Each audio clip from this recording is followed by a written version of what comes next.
good news. So I actually topped up the transmission fluid like you guys suggested, and that worked. The back wheels are spinning now, so I'm gonna take the car down. I've checked over it. I'm gonna top up the engine oil just a little bit more because it's on empty, but I want to have the car flat before I measure all that stuff. Take the car down and see if it runs.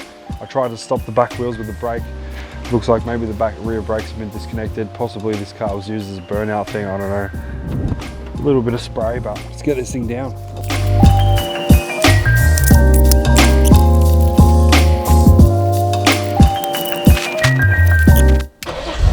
First drive.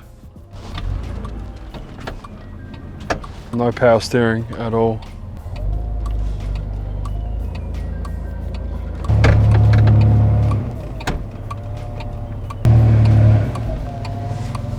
It's a bit muddy out here.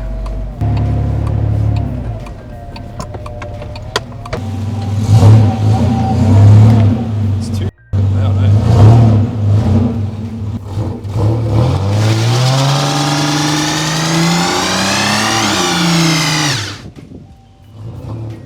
I am so pumped. I've ordered a whole bunch of parts from Rare Spares for the VL. So the next stage of the car is going to be bodywork and paint. So I'm actually going to paint the car at home. I know a lot of people have said not to do that, but I've done it before and it came out good on my old Mazda 323.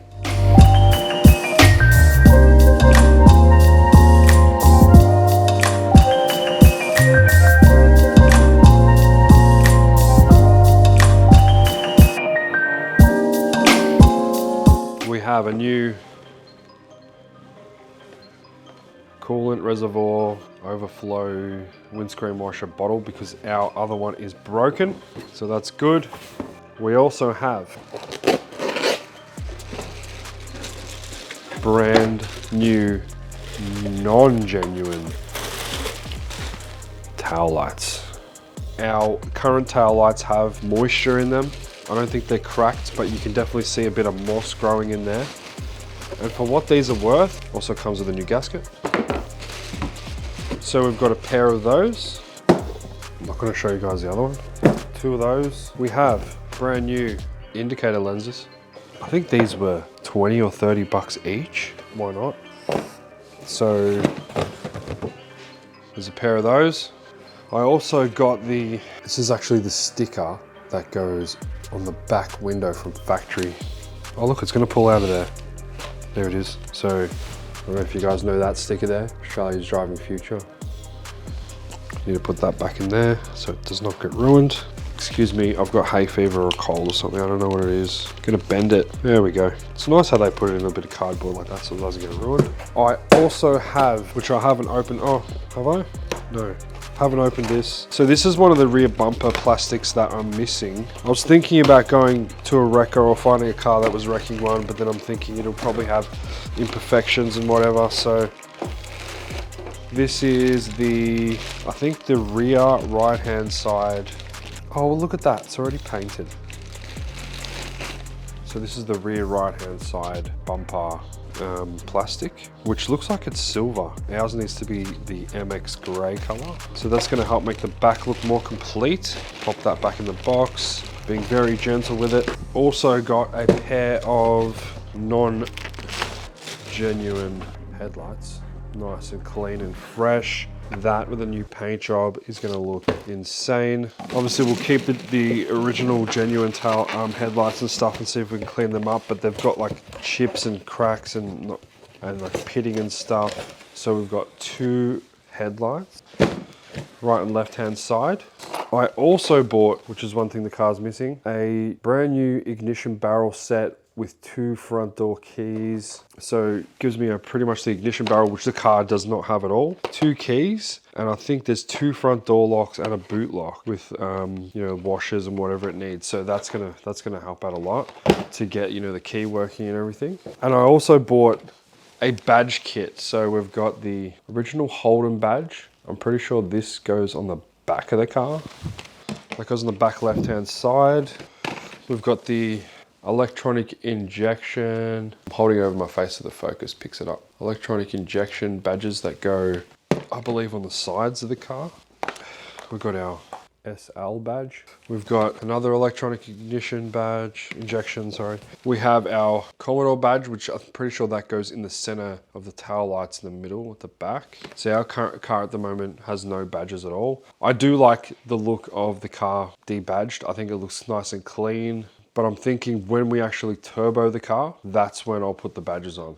So the plan's going to be, obviously the car's running. We don't know if it's running good. We haven't driven it on the road yet, but I don't want to drive it around or get a permit with the car looking how it is with the smash in the front. So I've actually picked up a guard for that small thing that we have in the passenger right-hand guard. So the car's pretty straight overall. There's a little bit of rust in the rear screen. The front screen's like tiny bit of bubbles.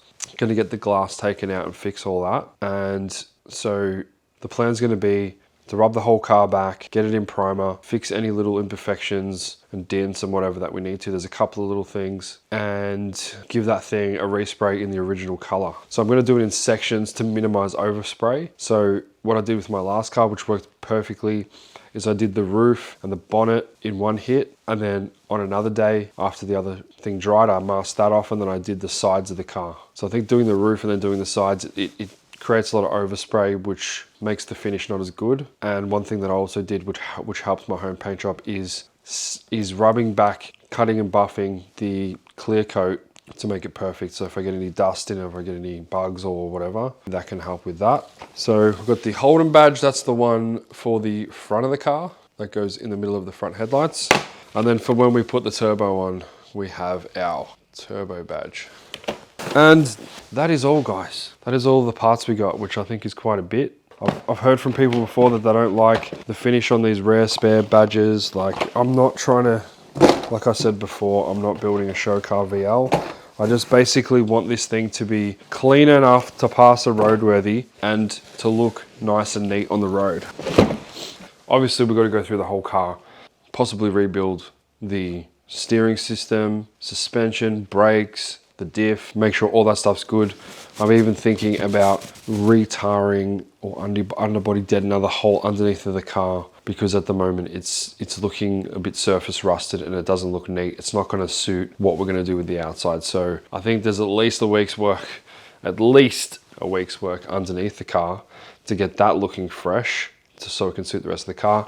Then we have the interior. So I've picked up the missing back seat. So I found a sandalwood one, had it posted down to Melbourne, which I had to go pick up. And there's a few other interior pieces that I'm missing. It does not have a proper steering wheel. I hate the steering wheel there. I would love to get an original steering wheel. Yes, they're going for about 500 bucks. I'm thinking about maybe making that investment into the car, because it will finish it off nicely. Putting that original steering wheel on there, just a matter of finding one that is close and that I like. But there's a lot of wiring underneath the dash that needs to be fixed up. It looks like someone's cut all the aircon controls and stuff. I don't know why someone would do that. Apparently someone was pulling parts off this car to use. So basically got to give the whole car a thorough inspection throughout to make sure that everything's there and not missing. Yeah, it's going to be a bit of work. I'm trying not to hesitate and think it's going to be a lot of work, by just getting stuck into what I can do and using momentum.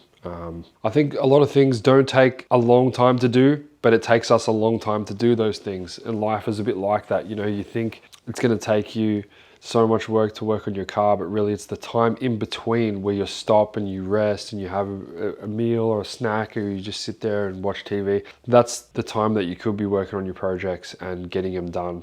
I guess it's just very fulfilling when you finish a project, and that's why I love working on cars too, because my son obviously wants to be a mechanic. It's a good thing we can do to hang out together. And what else are you gonna do?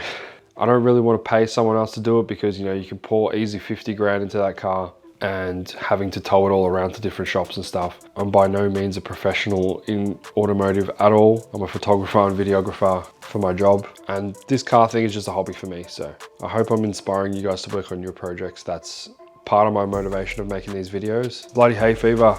Okay, so I should probably give you guys a look at the rest of the car so you can see what we're up for panel work. I'm going to try and start stripping off the bumpers and the rear bumper and the side strips and stuff, taking the headlights out and whatever, and just start standing this thing back so we can get it in primer, and then I can start blocking it down.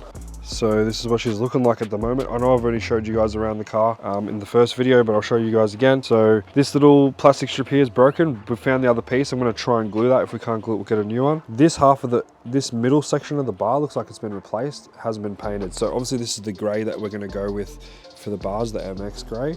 The car's looking pretty straight. Apart from this is the worst part here, is this major dent here, which I do have a guard in the boot. This door is looking good. Obviously, once we start blocking it back, we're going to see any imperfections. One major part that's pretty bad is the roof. So we've got surface rust coming up here, and the paint's pretty much just broken through. There is something going on here. The rear bar's like peeling a bit. Boot lid, and the rust here is, like the rust here is, it's not fully pushing through. But we're going to take the glass out and, you know, bring this back, try and chop out whatever we need to. Obviously clear peeling on the boot. There was bare metal here, so it was surface rusting, so we just sprayed a bit of primer on there. Stop that from happening. This is that bumper piece that I was missing, that now we've got in the new parts that we picked up. I think the guard I got's in here. There it is. So I picked up a guard, which obviously we've got to paint up. And look at that, it's got the plastic piece which is squashed on the other one, which is perfect. See the rust on this side a little bit. Yeah, got a bit of a dent here.